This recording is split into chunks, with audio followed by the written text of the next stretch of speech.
तो माइंड एक ऐसी फैकल्टी है जो बहुत ही इम्पोर्टेंट है हमारे थिंकिंग के लिए, सोच विचार के लिए। इमेजिन कुछ भी कल्पना करनी है, इमेजिनेशन करनी है, तो उसके लिए माइंड की ज़रूरत है।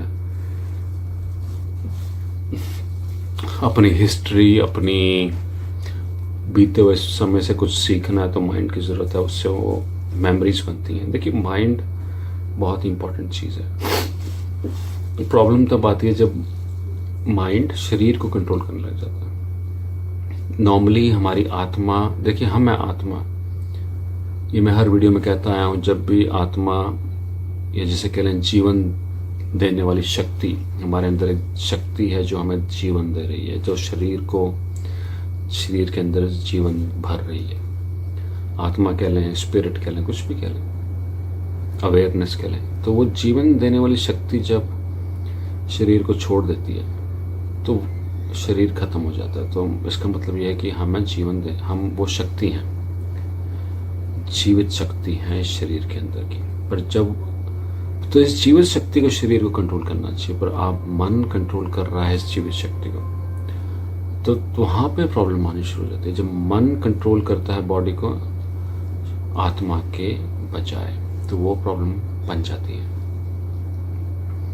तो वहाँ से स्टार्ट होती है ईगो बनना। तो जब मन शरीर को कंट्रोल करता है तो बन जाती है ईगो, पर जब आत्मा शरीर को कंट्रोल करती है तो बनता है मन, एक फैकल्टी बनती है। जैसे आँख एक फैकल्टी है, वैसे ही मन एक फैकल्टी है जो हमारे को अंदर इंटेलेक्चुअल पावर भरती है, सोच विचार की शक्ति लेके आती है हमारे अंदर। सोच विचार हर चीज़ के लिए चाहिए आपको।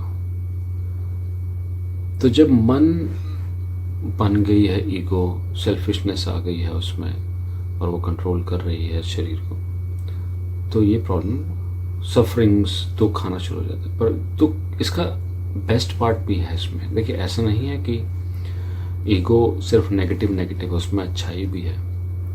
अच्छाई ये है कि जो उसके अंदर एक दृढ़ता है। जब कोई कुछ आपको कह दे और आप एक निश्चय बना लेते हैं कि कुछ भी हो जाए, इससे आगे निकल जाऊंगा या इससे कभी बात नहीं करूंगा, तो एक दृढ़ता है। ईगो के अंदर एक दृढ़ता है, वो दृढ़ता हमें यूज़ करनी है। देखिए उस शक्ति को हमें यूज़ करना है, दृढ़ता की जो शक्ति है, डिटर्मिनेशन कहते हैं जिससे आप यूज़ करके सक्सेस भी पाते हैं, पैसा भी पाते हैं, फेम भी पाते हैं, कि कुछ भी हो जाए बन के ही रहूँगा, करके ही दिखाऊंगा। तो वो एक दृढ़ता है आपकी, निश्चय की शक्ति है, निश्चय बनाने की, दृढ़ होने की शक्ति है। तो ये मन की पावर है जिसे आपको इस्तेमाल करना है। तो आत्मा क्या है? आत्मा है एक जागरूकता। तो आप दृढ़ हो जाएं कि मैं सारा दिन जागरूक रहूँगा। दृढ़ता से बैठें, जब ध्यान में बैठे दृढ़ता से बैठें कि आज जो भी हो जाए सारा फोकस यहीं रहेगा मेरा, विचारों में जाऊंगा तो वापस आ जाऊंगा। देखिए इसी शक्ति को यूज़ कर कर के मैं मन से बाहर आया हूँ। अब मैं सारा दिन प्रेजेंट रहता हूँ, उपस्थित रहता हूँ, अपने दिन में अवेयर रहता हूँ। तो आप इसी शक्ति को इस्तेमाल करें, दृढ़ता की शक्ति, और उपस्थित रहें, अवेयर रहें, जितना हो सके जान आत्मा क्या है? सिर्फ जाने कि मेरा शरीर क्या कर रहा है, किधर, कैसे मेरे हाथ चल रहे हैं, कैसे मेरे पांव चल रहे हैं, मैं क्या कर रहा हूँ, क्या सोच विचार उठ रहे हैं, मन क्या लेके आ रहा है। तो ये दृढ़ता से आप अगर बैठ जाएं तो मन से दूरी बन जाएगी और आत्मा से कनेक्शन बन जाएगा, और आत्मा फिर पावर में आ जाएगी। मन की बजाय फिर आत्मा से चलेंगे आप, और जैसे ही आत्मा से चलने लगे आपके दुख अपने आप ही दूर होने लग जाएंगे आपसे, क्योंकि दुख आते हैं मन से, आत्मा से कभी नहीं आते। पर आत्मा है असली राजा, असली मालिक, पर मन को हमने मालिक बना रखा है, तो दुख ही दुख है। तो उस दृढ़ता को इस्तेमाल करें, डिटर्मिनेशन को इस्तेमाल करें और मन से दूरी बनाएं।